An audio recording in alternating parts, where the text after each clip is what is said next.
Good evening students. I hope आप सभी अच्छे होंगे। आप सभी का स्वागत है आपके अपने यूट्यूब चैनल ज्योग्राफर संदीप।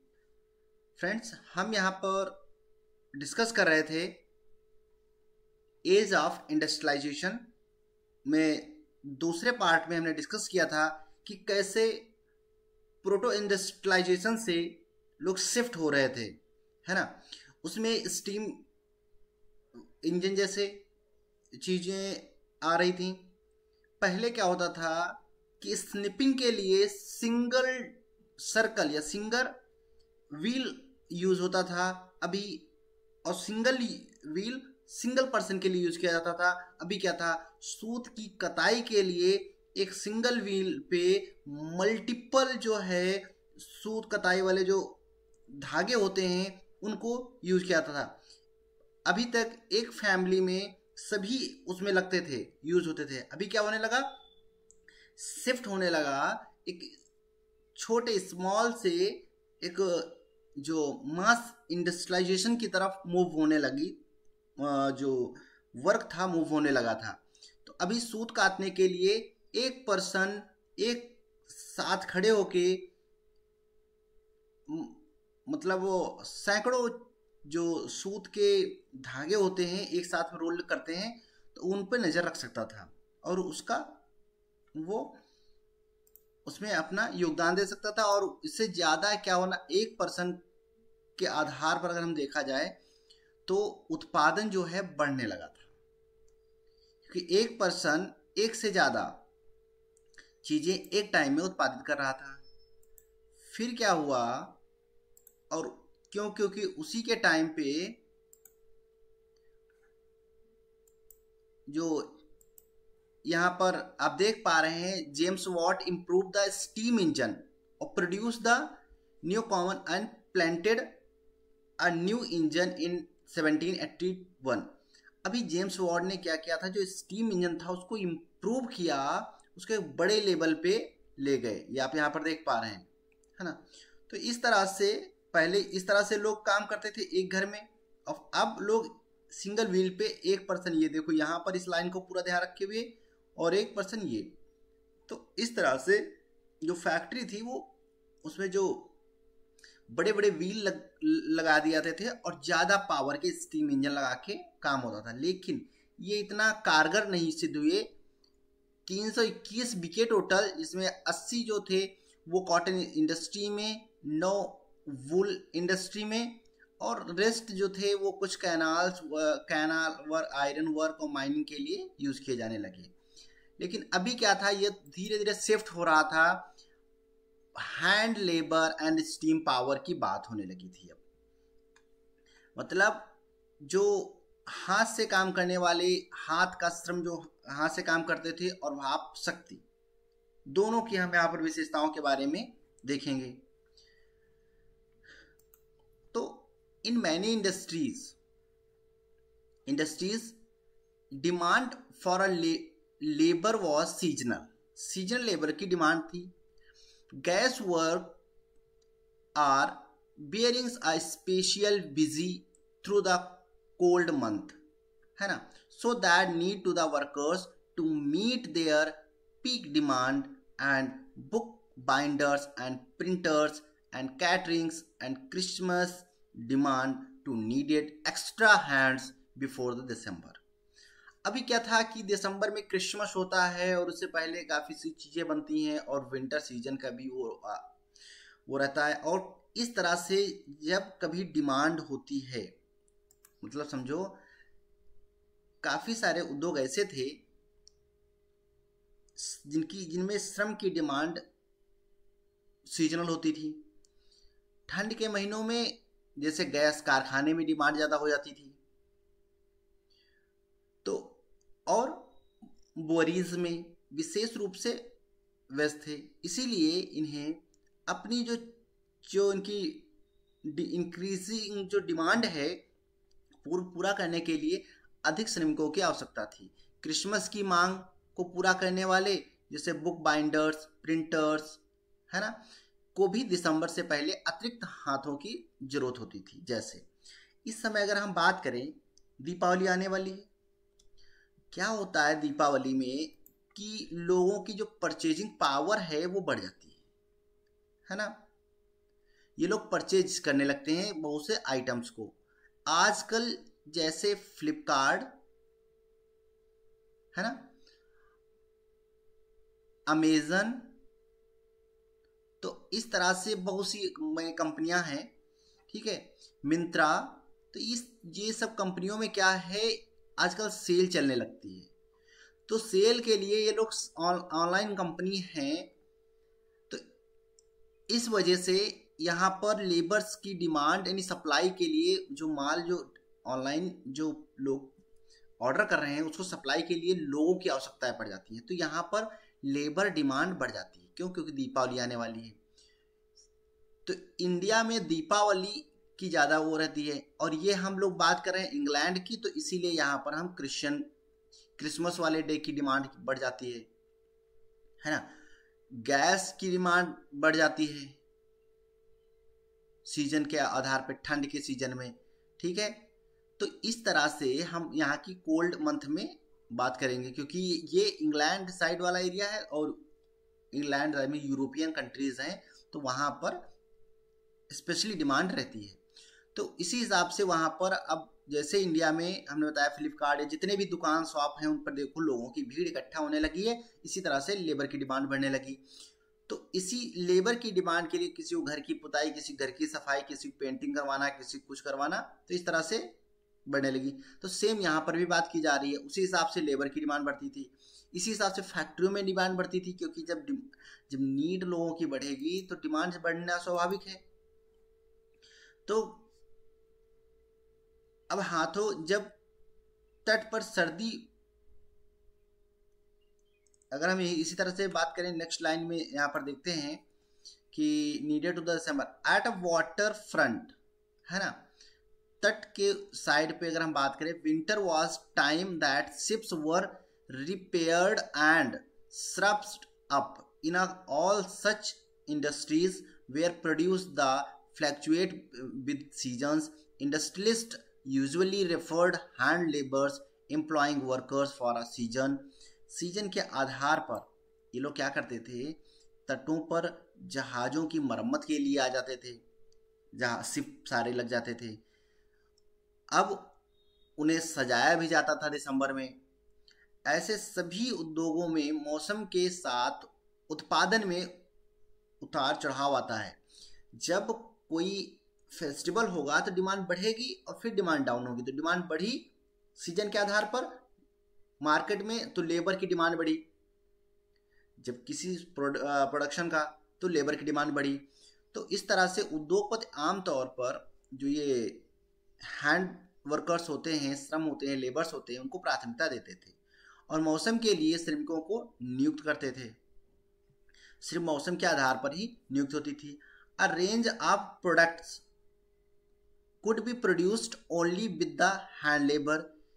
जो ये रेंज ऑफ प्रोडक्शन की जो थी इनमें हैंड लेबर पे डिपेंड करती थी, और machines were oriented to producing uniforms standardised goods for a mass market, but the demand in the market was often good for a goods with create design and specific जो है save.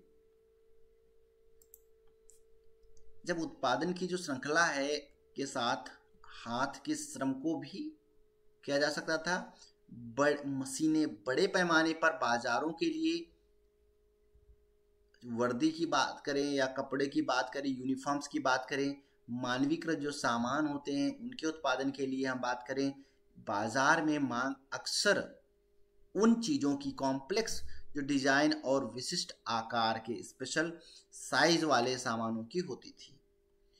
For example 19th century के मध्य में Britain में 500 प्रकार के हथौड़ों, 500 types of the hammers, 45 types की कुल्हाड़ियों का उत्पादन किया गया था। इसमें यांत्रिक जो प्रौद्योगिकी की नहीं, मानवीय कौशल की आवश्यकता होती थी। क्यों? क्योंकि जब आप 500 वैराइटीज ऑफ द हैमर्स की बात करेंगे, 45 काइंड्स ऑफ द एक्सेस की बात करेंगे तो ये मशीन से पॉसिबल नहीं है, क्योंकि मशीन में आप कितने प्रकार के आप उसमें सांचे सेट करेंगे।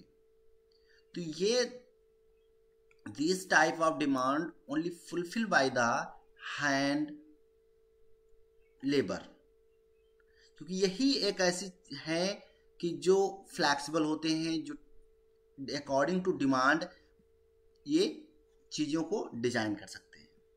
These required human skill not mechanical technology. तो मशीन इसमें पॉसिबल नहीं होती है, इसमें ह्यूमन स्किल ही ज़्यादा फ्लैक्सिबल, ज़्यादा बेनिफिट आपको दे सकती है। In the Victorian Britain, in the upper class, the aristocrats and the bourgeois preferred in things produced by hand. Handmade products came to the symbolize refinement of the and the classes की बात करते हैं। अब Victorian Britain में अगर हम बात करें तो जो एरिस्टोक्रेट्स लोग थे, यानी उच्च वर्ग के लोग हुआ करते थे, या अभिजात वर्ग के लोग हुआ करते थे, या पूंजीपति वर्ग के लोग हुआ करते थे, उनके हाथों से बनी चीज़ों को प्राथमिकता देते थे। वो लोग हैंडमेड चीज़ों को ज़्यादा प्राथमिकता देते थे। हस्त निर्मित उत्पाद जो होते थे, हैंडमेड जो प्रोडक्ट्स होते थे, उनको परिष्कार और वर्ग का प्रतीक बन गया था, और वो बेहतर ढंग से तैयार किए जाते थे, व्यक्तिगत रूप से निर्मित किए गए थे, और सावधानी पूर्वक उनको डिजाइन किया जाता था व्यक्ति की नीड या उनकी डिजायर के अकॉर्डिंगली। और मशीन से निर्मित सामान उपनिवेशों को निर्यात के लिए हुआ करते थे। लोग उनको ज़्यादा प्रेफर नहीं करते थे एज कंपेयर हैंडमेड प्रोडक्ट्स को। तो इस तरह से हैंडमेड लेबर्स की जो है, अगर हम स्टीम पावर की बात करें तो स्टीम पावर भी इम्पोर्टेंट था मास प्रोडक्शन के लिए। लेकिन अगर हम बात करें इंग्लैंड जैसी चीज़ों में, जहाँ variety of the 500 varieties of the hammers जहाँ बन रहे हैं, वहाँ पर टेक्नोलॉजी कहाँ से काम करेगी? वहाँ पर हैंड लेबर ही काम वर्क में आएंगे। आप यहाँ पर देख पा रहे हैं, ये आपके पास दो इमेज हैं, कैसे वर्कर्स माइंस में काम करें, कैसे वर्कर्स अलग उसमें वो अपने यूज़ के लिए चीज़ें बना रहे हैं, है ना। तो ये चीज़ें यहाँ पर थी अभी। फिर इसके बाद सेकेंड उसमें अगर हम डिस्कस कर रहे हैं तो लाइफ ऑफ द लेबर्स। अब जो लेबर्स हैंडमेड लेबर्स होते थे, उनकी लाइफ क्या होती थी? अब लाइफ क्यों? क्योंकि इनकी डिमांड थी, the abundance of labours in a market affect the lifes of the workers. जो नीड थी, जो डिमांड थी लोगों की मार्केट में, बाजार में, जो इनकी प्रचुरता से श्रमिकों के जीवन को प्रभावित किया जा सकता था। कैसे? As news of possible job travelled to the countryside और 100 ट्रैम्प्ड टू द सिटीज। जैसे ही संभावित नौकरियों की खबर ग्रामीण इलाकों में पहुंचती थी, सैकड़ों लोग गांव से शहरों की तरफ भागते थे। आज भी वही चल रहा है। पहले ये हम यूरोपियन का पढ़ रहे हैं, प्रेजेंट टाइम इंडिया में आपको देखने को मिल रहा है। क्योंकि जिस दौर से कभी 1853 की बात कर रहा हूँ मैं, 19th सेंचुरी की मैं यहाँ पर डिस्कस कर रहा हूँ, तो जो 21st सेंचुरी चल रहा है, इसमें इंडिया में वो चीज़ें हैपन हो रही हैं, क्योंकि उसी फेज से इंडिया भी अभी पास हो रहा है ना। तो इस तरह से क्या था, the actual possibilities of getting a job dependent on a existing network of the friendship and relations. नौकरी पाने की वास्तविक संभावना दोस्ती और रिश्तेदारी के मौजूद नेटवर्क पर निर्भर करती थी, जो आज भी है इंडिया में, क्योंकि बिना उसके पॉसिबल नहीं है। आपके seasonality of the work in many industries meet a prolonged periods without work after the busy season was over. The poor were on the streets again. कई लोगों में काम की मौसमी स्थिति का मतलब लंबे समय तक बिना काम के रहना था। व्यस्त जीवन खत्म होने के बाद गरीब फिर से सड़कों पर आ जाते थे। अब ये सीजन थी, डिमांड बढ़ी, दीपावली में लोग गांव से शहर आ गए और काम करने लगे। अब ये लोग यहीं पे रह गए। अब सीजन खत्म, वर्क खत्म, अब लोग सड़कों पर घूमने लगे, इधर उधर काम के उसमें घूमने लगे। तो wages increase somewhat in early 19th century, but they tell us little about welfare of the workers. Demand तो बढ़ी 19वीं सदी में, 19th सेंचुरी में शुरुआत में मजदूरों में वृद्धि हुई, लेकिन वे हमें श्रमिकों के कल्याण के बारे में बहुत कम बताते हैं। अगर हम बात करें कि average, the average figure of the height variations between the trade and fluctuation from the year to year, labours की जो डिमांड थी, लेबर्स की जो माइग्रेंट लेबर्स था, उसकी अगर हम बात करते हैं उसमें बहुत से फ्लैक्चुएशंस, औसत के आंकड़े, ट्रेड जो व्यापार के बीच अंतर और साल दर साल उतार चढ़ाव को छिपाता जाता था, जो कि आज भी छिपाया जाता है, क्योंकि इसमें डिमांड और जो लेबर्स की डिमांड होती है, जो उतार चढ़ाव आता है, कितना लेबर यहाँ पर स्लम्स में रहने को मजबूर है। स्लम्स क्या होती है? स्लम्स उन गंदी बस्तियों को कहा जाता है, जैसे रेलवे ट्रैक के साइड में कहीं झोपड़पट्टी में जो लोग रहते हैं उन्हें स्लम्स कहते हैं। जब वर्क नहीं रह जाता है लोगों पास, तो उनके पास जब मनी नहीं होगी तो बेहतर सुविधा वो मुहैया नहीं हो सकती है। इस तरह से वो लोग मजबूर हो जाते हैं स्लम्स में रहने को। फिर क्या था नेक्स्ट पॉइंट जो कह रहा है कि जो यहाँ पर एम्प्लॉयमेंट की बात कर रहे हैं, तो रोजगार की जो अवधि भी महत्वपूर्ण थी। काम के दिनों की संख्या की बात करें तो श्रमिकों की औसत दैनिक आय निर्धारित करती थी। आर्थिक मंदी के दौर में जैसे 1813 के डिकेड्स में बेरोजगारों का अनुपात विभिन्न क्षेत्रों में 35 से 75, 35 to 75% के बीच हो गया था। तो इनकी बात हम करते हैं। ये इकोनॉमिक स्लम्प 13th सेंचुरी यानी 13th डिकेड्स की बात करते हैं। 35 to 75% of the different reasons में अनएम्प्लॉयमेंट हो चुका था। The bear the unemployment made work hostels to the introduce of new technology. When the sniping jenny was introduced, a woolen industry. Women who served on hand snipping began attacking the new machines. This conflict over the introduce of jenny to continued for a long time. इस तरह से बेरोजगारी के डर से श्रमिकों को कई नई तकनीकों की शुरुआत के प्रति उन्हें शत्रु बना दिया। जो नई टेक्नोलॉजी, अब क्या हुआ, सिंपल सी बात, जहां पर एक फैमिली एक स्निपिंग, एक सूत की कटाई के लिए पूरी फैमिली लगती थी, अभी क्या हुआ, स्निपिंग जेनी को ऊन उद्योग में पेश किया गया। क्यों? क्योंकि इन्होंने एक वो व्हील वाली मशीन, बड़े बिग व्हील की बनाई थी, जिसमें एक साथ में एक बार में एक पर्सन 10 लोगों का काम कर सकता था। तो हाथ से कटाई करने वाली महिलाओं ने नई मशीनों पर हमला करना शुरू किया। क्यों? क्योंकि ये रोजगार को छीन रही थी। बड़ी मशीनें जो स्टीम पावर होती थी वो मशीनों को छीन रही, मतलब लोगों का रोजगार छीन रही थी।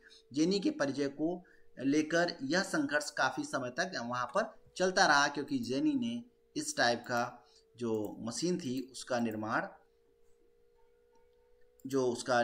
या वो किया था। आइए हम आपको दिखाते हैं।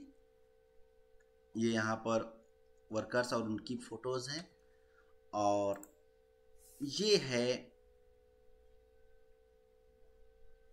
मशीन और उसका वो, ठीक है। Snipping a jenny ah drawing by the 18 Nelsons, 1835 की ये इमेज है। ये स्निपिंग्स है। अब ये बड़ा व्हील लगा हुआ है, पहले छोटा व्हील हुआ करता था, अब एक साथ ज़्यादा चीज़ें, आप ज़्यादा धागे बना सकते हैं। ये जो devised by James Hargreaves in 1764, 1764 में बनाई। द मशीन जो है speed up the spinning process, सूत की कताई के लिए इसमें बहुत ज़्यादा तेजी से मूवमेंट होता था, मतलब उसको स्पीड में वर्क को कर दिया और रिड्यूस कर दिया था क्या, लेबर की डिमांड को। अब एक पर्सन यहाँ पर खड़े होके इस काम को कर सकता था जिसमें पूरी फैमिली लगती थी। By the turning of a single wheel, our workers could set in a motions of the number of the spindles and snip several threads at a same time। एक साथ वो सेट कर देता था यहाँ से धागों को, सूत को, और एक खड़े होके व्हील के आधार पर वो चलाता रहता था। एक पर्सन सैकड़ों लोगों का काम, जो 100 पीपल्स का काम कर सकता था।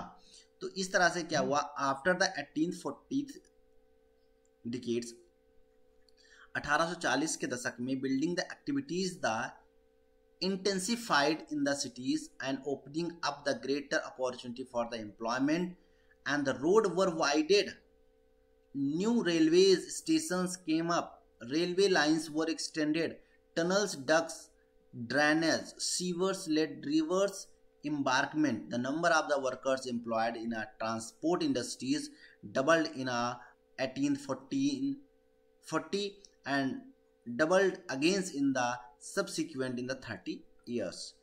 तो हुआ क्या कि 40 के दशक के बाद शहरों में निर्माण जो गतिविधियां हैं वो तेजी हो गई। इन टेक्सटाइल इंडस्ट्री को छोड़ करके दूसरी जगहों पे, जैसे सड़कों की चौड़ाई को बढ़ाना, सड़कों पे काम करने लगे, रेलवे लाइन, रेलवे स्टेशन नए बनने लगे, उनमें काम में लग गए, रेलवे लाइनों का विस्तार होने लगा, सुरंगें खोदी जाने लगी, जल की निकासी के लिए ड्रेनेज सिस्टम बनाया जाने लगा, सीवर बिछाए जाने लगे, नदियों पर तटबंध यानी डैम बनाए जाने लगे। परिवहन उद्योगों में कार्यरत श्रमिकों की जो संख्या थी 1840 के दशक में दोगुनी हो गई थी, और बाद के 30 वर्षों में फिर से दोगुनी हो गई। लोगों की डिमांड बढ़ी, लोग आने जाने लगे थे। तो इस तरह से आप यहाँ पर देख सकते हैं कि कैसे जो लेबर्स थे, हैंड लेबर्स, उनकी डिमांड को बढ़ाया जाने लगा। तो ये चीज़ें, ये जो हम पढ़ रहे थे, hand workers and steam power, है ना। तो स्टीम पावर कैसे लोगों के रोजगार छीन रही थी, क्योंकि जेनिन ने जब स्निपिंग बनाया था, किस तरह से इन दोनों में टकराव हुआ, इसके बारे में हमने आपको डिस्कस किया, है ना। अब हम कल नेक्स्ट उसमें अपने जो डिस्कस करेंगे, तो ये हमारा यहाँ पर है इंडस्ट्रियलाइजेशन इन अ कॉलोनाइज। अब इंडस्ट्रियलाइज क्या हो रही थी, अब इंडस्ट्री पूरी प्रॉपर शेप में आने लगी थी। नेक्स्ट उसमें हम डिस्कस करेंगे। आई होप आज का सेशन आपको अच्छा लगा होगा, छोटा था लेकिन हमने यहाँ पर बताने की कोशिश की।